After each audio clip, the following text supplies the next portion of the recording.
তোমার নাম কি? তমালিকা সরকার। কোন শ্রেণীতে পড়ো?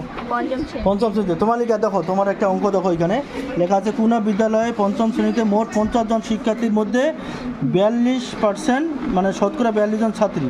ওই শ্রেণীতে মোট কতজন ছাত্রী? তুমি এই অঙ্কটা করতে পারবা? হ্যাঁ পারবো। দেখি, করো দেখি, আমরা দেখি একটু।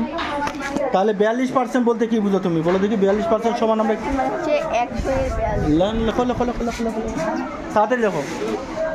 হ্যাঁ, 42% লেখা হবে। 42% সমান কত?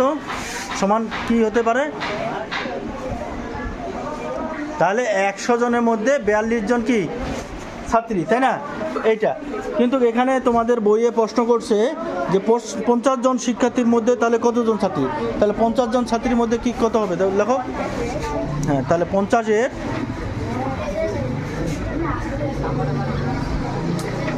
তোমার লেখাগুলো তো অনেক বড় বড় হচ্ছে না, লেখো লেখো তুমি লেখো। 50-এর আমি তো কাটাকাটি করবো, সংখ্যাগুলো কথা বসাবো। তাহলে নাও কাটো এখন, কতজন ছাত্রী আমরা বের করি। হ্যাঁ, 50টা কি লব না হর বলো তো? লব, এই জন্য আমরা হরকে কাটবো এখন। হ্যাঁ নাও, 50-এ 50, 50 দুগুণা 100, আরও তো কাটাকাটি যায় নাকি? 50-এ 50, 21 দুগুণা 42। তাহলে তোমার কতজন শিক্ষার্থী হবে ওই শ্রেণীতে? মোট কতজন ছাত্রী? 21 জন। গুড। একটা তমালিকার জন্য একটা, তমালিকা না ওর নাম, আর তোমার জন্য একটা চালটা তালি তো। হ্যাঁ ঠিক আছে তমালিকা, তোমাকে ধন্যবাদ।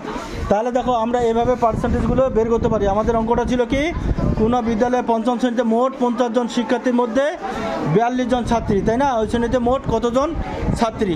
তাহলে আমরা একটা শ্রেণী থেকে ছাত্রীর সংখ্যা বের করতে পারলাম না? ঠিক আছে, ধন্যবাদ।